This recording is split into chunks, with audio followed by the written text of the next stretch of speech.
Fast and the Furious, right? Mm-hmm. Big box office open this weekend, $320 million globally. Anybody here on the panel, Fast and Furious fan? I am. Oh, there we go. Okay. Oh, I mean, I don't dislike it. I have not kept up with the films in a very long time. You know, I watched it up until Fast 5, and then when Paul Walker unfortunately passed away, I kind of like lost my passion for watching it. But when 10 showed up and Jason Momoa was going to be in it, hell yeah, I was going to watch it. I want to watch it. They seem like just fun popcorn movies. I just haven't kept up. They are. It's just fun. Shut your brain off. Just chill, and it's just fun to watch. I love it. Yeah. International audiences seem to agree with the ladies here. International audiences going out in droves to support this film. And I wonder, is this going to lead to a trilogy now? Vin Diesel was talking about that being on the perhaps on the docket. And there were a lot of people saying, no, don't do a trilogy. It will ruin it because you've got at least a little momentum going into this last one. Yeah. I think based on these numbers, they're probably going to go with the trilogy concept. You would think so. I mean, Vin Diesel seems to be indicating that. So yes. Yeah. And I mean, we look here at Fast X. Let's just kind of get to the numbers on this one real quick. And people think, that's not a great opening. Look, domestically, these movies are not built. These movies are not built for U.S. audiences anymore. I mean, they kind of are, but they're really not. And that's because they know the international box office is what it is. I explained in a lot of detail in a video earlier today that I put out a few hours ago. Is this movie going to make money at the box office? Yep. Probably not.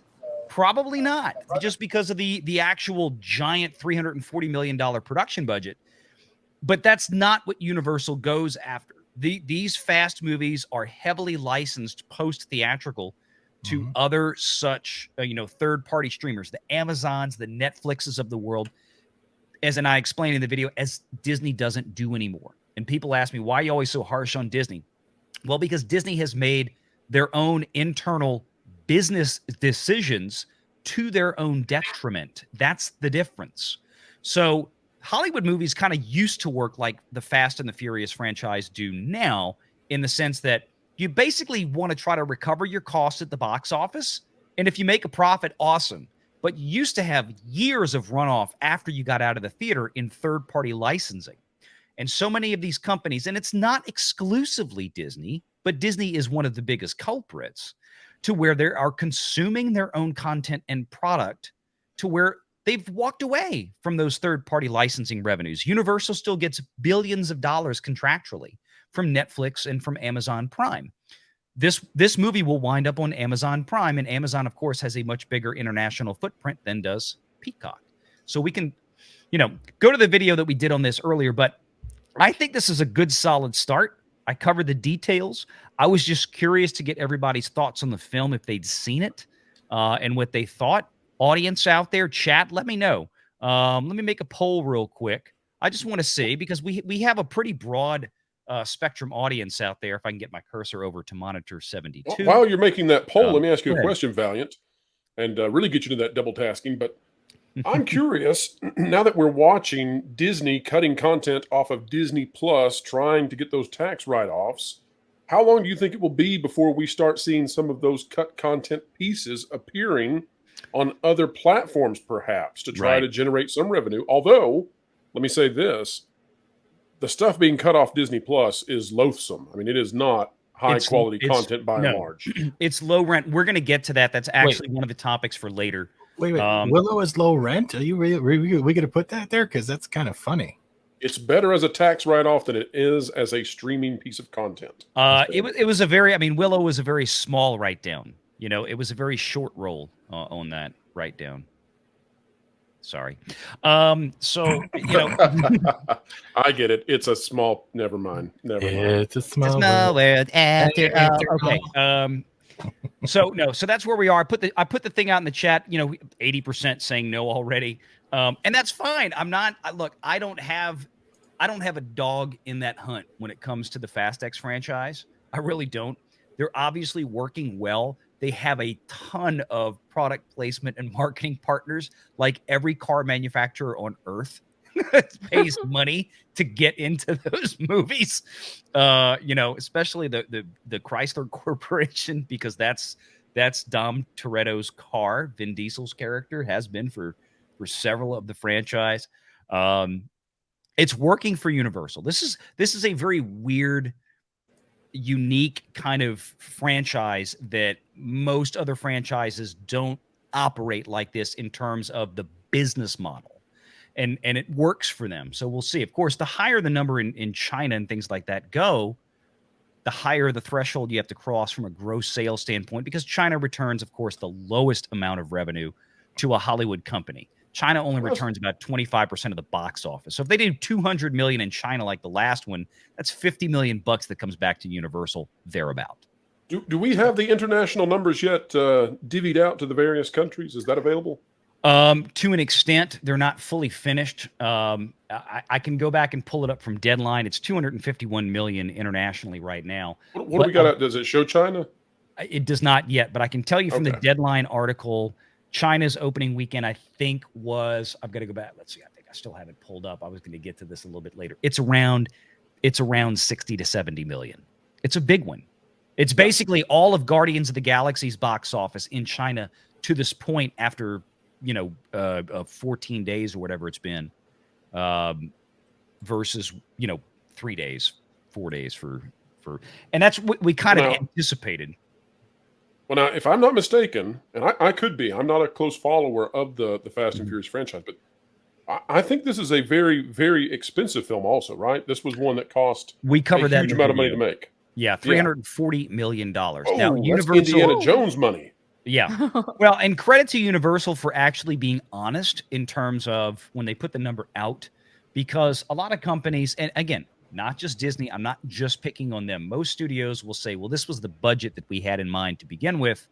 But then, of course, many budgets, especially on films of this caliber, especially being filmed when they were filmed during a lot of, international lockdown markets and things like that, it drives the cost up.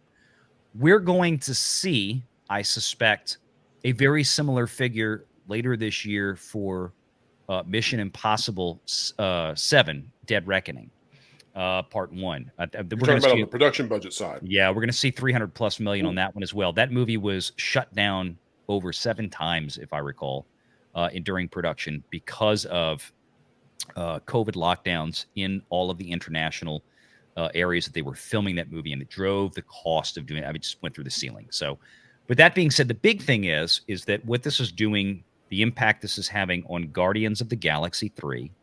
And I said coming into this week, look, this movie has 2 things. There are 2 opposing forces on this movie right now.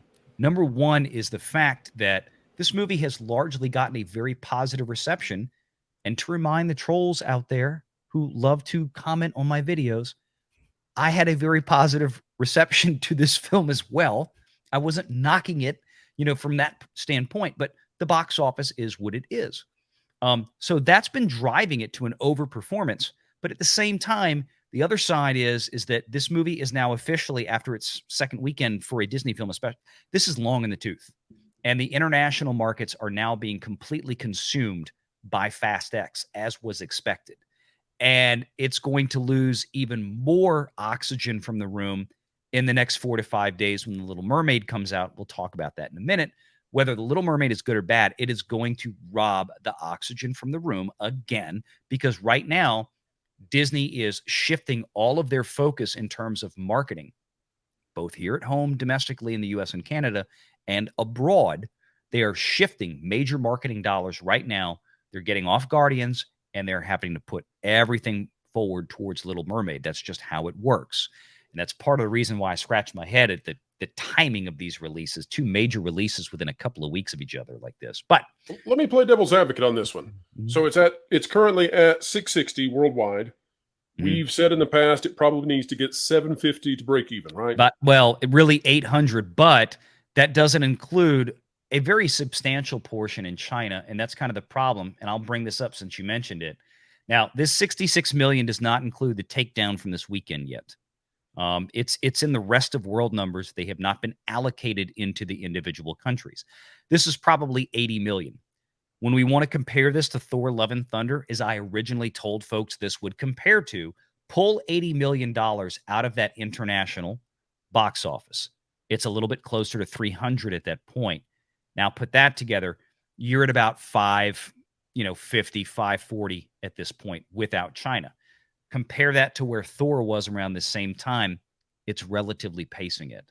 And of course, with China's box office return, this movie, it might actually get to a break-even point. It might make That's what I'm thinking. It's going to be really close. It's going to be which is drastically different than what we thought coming out of the first weekend. The first weekend looked like Ant-Man Quantumania levels. And then I think that what happened here is that people had become so distrusting of Disney and Marvel that first weekend shows that Marvel cannot count on people automatically going to the theaters any longer. That's gone.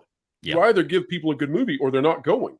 And in this case, it's not the best Guardians movie. It's probably the least in terms of the quality of this film out of the trilogy. But it was good enough to have this kind of a hold where people said, you know what, I will go see how it ends with Star-Lord and Rocket and Gamora, etc.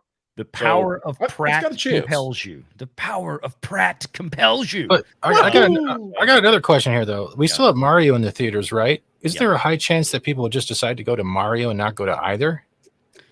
I mean, I might not go see Mermaid. Well, yeah. I want blue filtered glasses before I do That. Listen, Mario's one of those. Do you want to listen to Scuttlebutt or do you want to listen to Peaches? It's a simple. I would rather listen to a Furby getting electrocuted by a car battery. We'll get to that Little Mermaid discussion here, but I want to wrap up on Guardians. Melanie, your thoughts? Have you seen this? Kind of, give me what was your impression of the film? I've been a little apprehensive to watch it because even though I did really like the first two, it's just Marvel has been burning the fans for a while now. And so I think too, given the marketing with the poster and everything, given Nebula that dad bod, I was like, God, that was terrible. Is that going to actually translate in the movie? Which I did ask after, and people are saying it didn't. So I'm just curious what the decision was there with that poster. It reeks of an SJW marketing intern somewhere. Yeah, so I'll probably watch it, but after it is out of theaters. I don't know if I for sure want to go out of my way to watch it at this point. And then people also said, okay, if it's really tough for you to watch animal cruelty type stuff, you might not be able to handle this. And I'm like, we'll see.